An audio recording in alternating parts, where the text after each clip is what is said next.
Okay, so I'm on my way home at the moment, so basically I'm just going to talk about what I can see ahead of me and what I can be using on the road to keep safe and basically make good progress.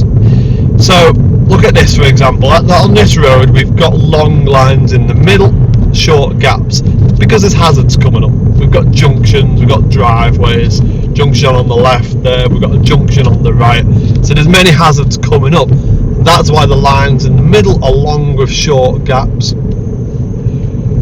So looking ahead again, what I've got in front as well is a nice big gap with the car in front. I'm more or less bang on 30 mile an hour with a good 2 seconds or more even with that car in front. So I'm nice and safe, I've got good visibility and I can react to anything that's happening in front of me. Set of lights coming up, so I'm just checking my mirrors early. Car behind's a nice safe distance. I'm going to brake early. Coming up to a set of lights, what I'm trying to do is time it. So it's called slow to flow. Slow into it, you might flow through it. So just braking early.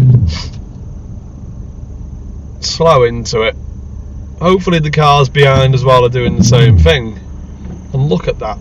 Check our mirrors before moving off. There's no cyclist coming down and we're moving off. We haven't stopped. So that's quite fuel efficient because we're not stopping and using that gas again to get all that weight moving. And it's also making it nice and safe as well. So still we've got long lines in the middle with short gaps because basically our view ahead isn't very good. We have got a bend coming up into trees as well.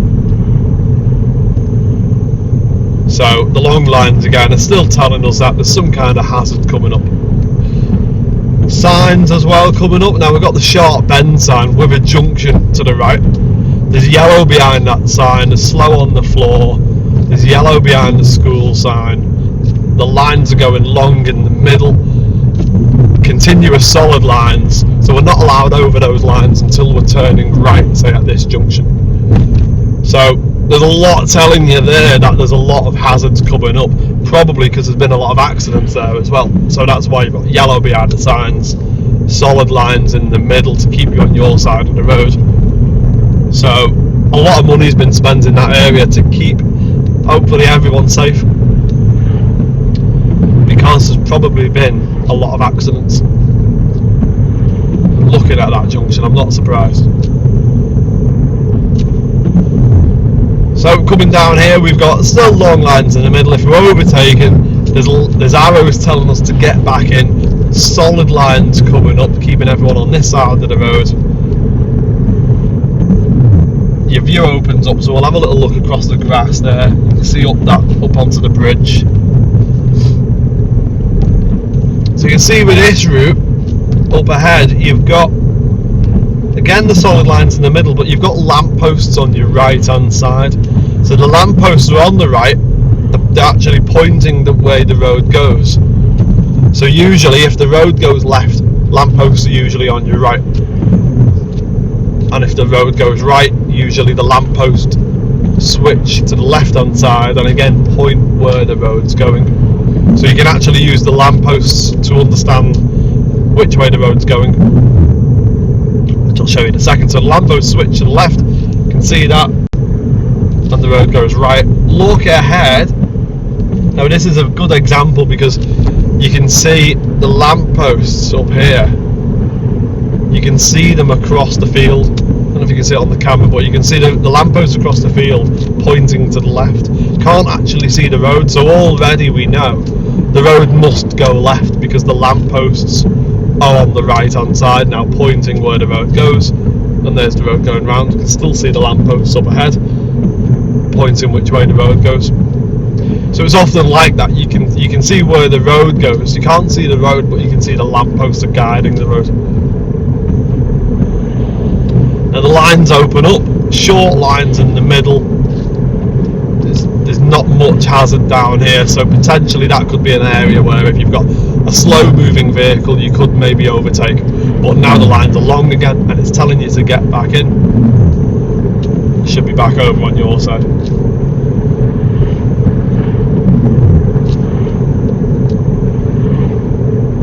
this route, you'll see on these bends, you've got the line at the side of the road as well, basically just highlighting where the road goes. Maybe the grass has grown over the curb in the past, you can't really see where the curb is, so just basically put that line there to make you more aware of your surroundings.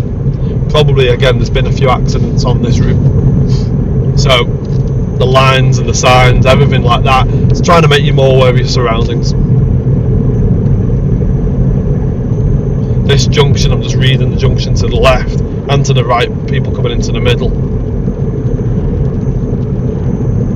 Just so if they nudge out, they're not looking properly, I can react to it nice and early.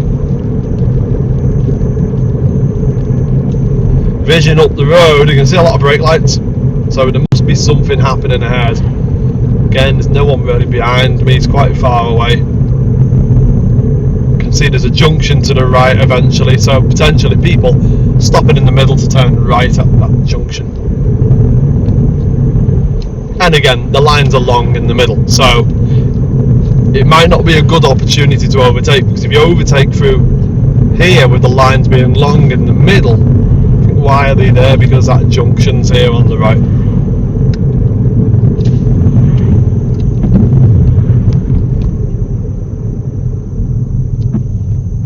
So we've got a tractor pulled up on the left, looks like he's cutting the hedge.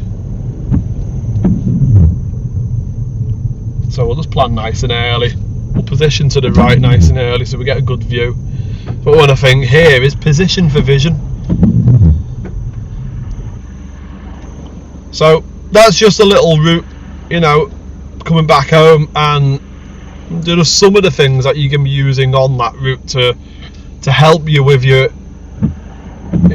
journey home, to keep safe, but also to make good progress. So it's not necessarily to make you go a lot slower, it's the roads are designed to help you understand what's going on ahead, so you can end up making better progress on that road because you're understanding it more.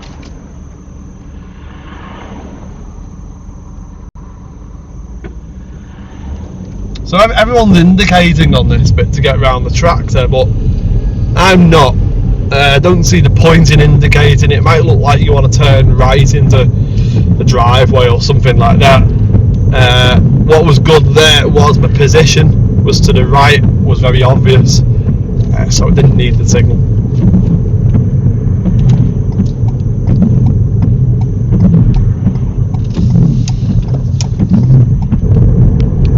So down here again you can see the lamppost switch to the left hand side. This lamppost is here because basically that junction is there on the right, so often you get a junction, you get a lamppost opposite, so that's when again you can be using your lamppost to understand what the danger is in that area and why it is there to highlight things at night.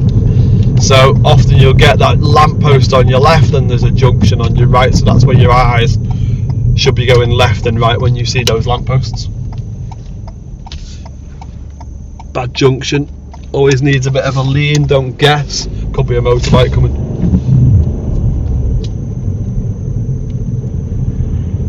Again, we don't need to signal around this parked car because it could look like we're turning right into a driveway, and most importantly our position is doing enough, and I've used my mirrors to understand what's about, and I just don't need that signal to move around the parked car.